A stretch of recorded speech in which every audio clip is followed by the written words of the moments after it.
Aujourd'hui, nous allons décortiquer, expliciter, déplier une thèse défendue par des TERF et la réfuter en exposant une autre. Nous n'allons pas, comme dans le premier épisode, répondre à une question par un exemple qui nous servira d'argument pour développer une thèse. Cette thèse que nous allons analyser, c'est ce qu'il y a d'explicite et d'implicite dans l'extrait suivant. Attendez, madame, quand vous essayez de faire quand vous faites une vaginoplastie, ce que vous essayez d'imiter, c'est bien la biologie d'une femme, on est d'accord. C'est-à-dire que être une femme, il y a quelque chose de concret. Quand vous faites en sorte d'avoir des faux seins et un simili-vagin, Alors, vous essayez de... Ça n'est pas des faux seins, j'ai simplement eu un traitement hormonal qui m'a fait pousser mes seins et c'est tout, j'ai pas fait d'opération. Oui, mais votre corps ne produit pas ces hormones naturellement, on est bien d'accord. Et vous pouvez pas... Nous allons, pour répondre, nous baser sur la philosophie de Platon pour exposer la thèse des TERF comme pour y répondre. Et puisque Platon n'a écrit que des dialogues, nous allons écrire un dialogue. Il y aura 3 personnages, Socrate, Doramuto et Marguerite Stern. Le texte qui va nous servir de base provient de Platon pas à pas de Jérôme Jadry, qui est un livre d'introduction à la philosophie de Platon. Ce texte est le suivant et il se trouve à la page 19 du livre. L'Antiquité fonde l'idéal que l'homme doit chercher à atteindre sur le modèle du Dieu, qui n'est pas du tout une représentation personnelle transcendante, mais seulement la perfection de l'être qui n'a aucun besoin. L'autarkeia consiste dès lors en ce que le Dieu réussit à accomplir, se suffire, entre parenthèses, archein, à soi-même, entre parenthèses, auto, pour tous les besoins, quels qu'ils soient. Début du dialogue. Je me suis rendu chez Feuméliste grâce à l'invitation de Marguerite Stern pour un entretien philosophique avec une des 2 fondatrices du média. La question principale qui allait nous occuper était celle de la nature de l'homme et de la femme, celle de l'essence du sexe masculin et féminin, et celle, la plus importante, de l'autarcie du corps de l'homme et de la femme. Lorsque je suis arrivé, j'ai été très respectueusement accueilli par les 2 femmes. Nous avons échangé autour d'un verre, puis nous sommes allés dans la salle prévue pour l'entretien, une belle salle tamisée, violette et bleue. Aujourd'hui sur Feuméliste, nous recevons Socrate. Depuis peu, les personnes trans sont venues chambouler complètement la vision que l'on avait du genre et du sexe. Si nous invitons Socrate, c'est pour y voir enfin clair sur ce que c'est qu'un homme et une femme. Socrate, bonjour.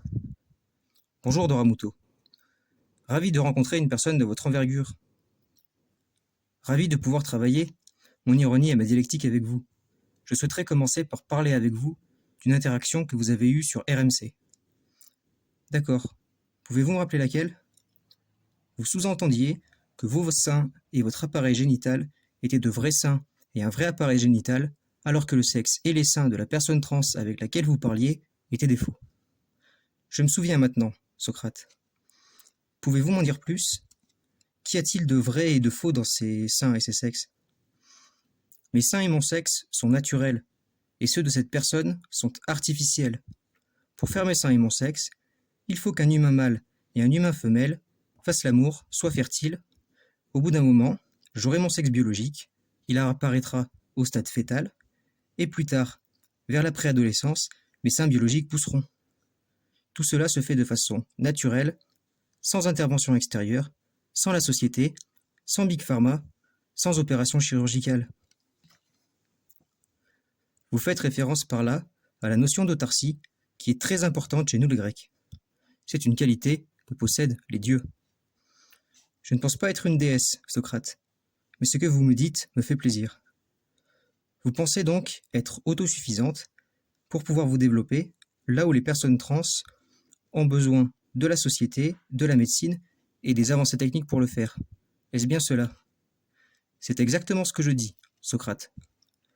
Mais vous avez besoin de vos parents, comme vous l'avez dit tout à l'heure, pour pouvoir naître. Vous ne vous êtes pas fait toute seule. Je ne vois pas le rapport, Socrate. Mes parents m'ont fait naître, puis mon corps a créé lui-même mes hormones et mon sexe, sans besoin de l'extérieur. C'est ce que vous croyez? C'est scientifique. C'est la biologie, Socrate. Est-ce que vous savez que les micronutriments sont très importants pour la production des hormones sexuelles? Par exemple, une carence en zinc diminue la testostérone et une supplémentation en magnésium augmente le taux de testostérone de 24% en seulement 4 semaines. Pourquoi dites-vous cela, Socrate? Parce que vous ne produisez pas votre propre nourriture, Dora, n'est-ce pas? Effectivement, Socrate, je ne produis pas ma propre nourriture. Je n'ai pas non plus créé le studio où nous sommes, ni les vêtements que je porte. Mais je produis moi-même mon sexe, mes seins et mes hormones sexuelles. Vous dites que vous êtes autarcique, c'est-à-dire autosuffisante pour la production de vos hormones. Or, ça n'est pas le cas, puisque la nutrition co-influence la production et les taux d'hormones, et que vous ne produisez pas vous-même votre propre nourriture. Ainsi, si les hormones des personnes trans sont produites par la société de façon artificielle, vos hormones sont aussi produites par la société, puisque la nourriture que vous mangez est produite par cette dernière. Donc, ni vous ni elles ne sont autarciques dans la production de ces hormones. Si leurs hormones sont artificielles, les vôtres aussi. Non! Si, madame, vous n'êtes pas autarcique dans la production de vos hormones, car votre alimentation n'est pas produite par vous, mais par la société humaine dans son ensemble. Peut-être, mais c'est mon corps qui crée mes hormones et la société qui crée les leurs. Je n'ai pas besoin d'œstrogènes. Elle, si. Vous prétendez donc que vos hormones sont produites par vous et que la société produit celles des trans, mais que la nutrition influence comment votre corps va produire ses hormones. Est-ce cela? Exactement. Mais ce sont toujours vos parents qui vous ont fait naître. Vous, votre sexe, vos seins et vos hormones. Oui, c'est juste la biologie, Socrate. Donc, vous n'êtes pas autarcique pour la production de votre sexe, de vos seins et de vos hormones, comme les femmes trans qui reçoivent depuis l'extérieur leur sexe, leurs seins et leurs hormones. Vos parents sont extérieurs à vous et vous ont fait. Oui, mais moi, c'est biologique. Et pour ces personnes, c'est artificiel, c'est social et c'est lié à Big Pharma. Par artificiel, vous entendez que c'est construit par des êtres humains au sein d'une communauté? Oui, Socrate. Par exemple, le sexe des femmes trans est faux parce qu'il est créé dans un hôpital par des médecins. Je comprends bien votre thèse. Mais la plupart des gens en France naissent dans des hôpitaux, avec des médecins aussi. Ce que je veux vous dire par là, c'est que la biologie seule ne permet pas de rendre compte de comment naissent les gens comme vous. Concrètement, le système hospitalier intervient dans le processus de naissance de tout le monde. Échographie, accouchement, péridurale, etc. Autrement dit, vous êtes qui vous êtes, votre sexe, vos seins et vos hormones, aussi grâce au système hospitalier qui est intervenu dans le processus de votre naissance. Là où le vagin d'une femme trans est créé par la nature et par l'artificialité, le social et Big Pharma, le vagin d'une femme cis aussi. Pour les personnes trans, les chirurgiens partent du sexe que vous nommez vous-même biologique, puis ils le façonnent comme un vagin. Pour les personnes cis, on va voir comment ça fonctionne à partir du taux de mortalité des enfants au Moyen-Âge. Vous allez me dire, ça n'a aucun rapport, mais ça en a un. Ce taux de mortalité des enfants au Moyen-Âge faisait qu'un nouveau-né sur 4 mourait dans sa première année, et qu'à peine plus d'1 sur 2 atteignait l'âge de 10 ans.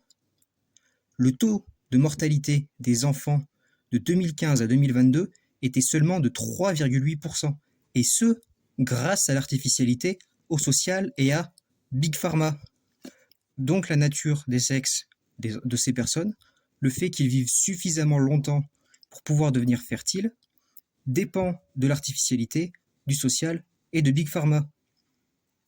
Sur le sexe et la création du sexe, ni vous, ni les personnes trans ne sont autarciques, les mêmes variables entrent en compte, toutefois, elles ne font pas la même chose aux personnes trans qu'aux personnes cis.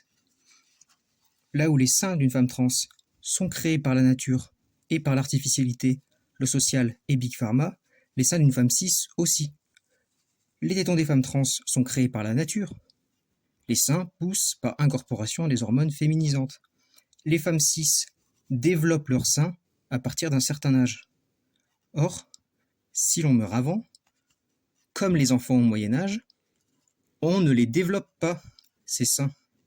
Le développement des seins des femmes cis est donc aussi tributaire de l'artificialité, du social et de Big Pharma.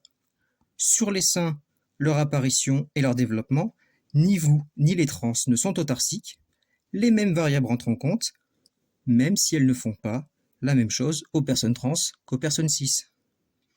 Et là où les hormones d'une femme trans sont créées par la nature, la molécule d'estradiol, elle, est naturelle, et par l'artificialité, le social et Big Pharma, les hormones d'une femme cis sont créées par la nature et par l'artificialité, le social et Big Pharma. Les hormones des femmes trans sont produites par l'industrie pharmaceutique. J'en conviens. Mais nous avons vu que les femmes cis, pour être dans de bons taux d'hormones, et les hommes cis, pour être dans de bons taux d'hormones, ont besoin de l'industrie agroalimentaire. Et cette industrie agroalimentaire est elle-même tributaire de Big Pharma. Certains porcs, pour pouvoir ne pas attraper certaines maladies, ont besoin de vaccins. Donc, sur les hormones, ni vous ni les personnes trans ne sont autarciques et les mêmes variables rentrent en compte. Toutefois, elles ne font pas la même chose aux personnes trans qu'aux personnes cis. En définitive, vous faites reposer la vérité de vos seins, de vos sexes et de vos hormones, et la fausseté des sexes, des seins et des hormones des personnes trans sur le fait que vous seriez autarciques et elles non. Vous faites aussi reposer une hiérarchie sociale, votre supériorité sur les trans, sur le fait que vous seriez autarciques et elles non. Et comme nous venons de le voir, cette autarcie n'existe pas. Donc de deux choses l'une, soit tous les seins, tous les sexes et toutes les hormones sont vrais, soit tous les seins, tous les sexes et toutes les hormones sont fausses, les vôtres comme celles des personnes trans. Et puisque les hiérarchies que vous faites entre vous et les personnes trans reposent sur cette autarcie, elle devient nulle et non avenue. Je vous remercie très chaleureusement de m'avoir invité.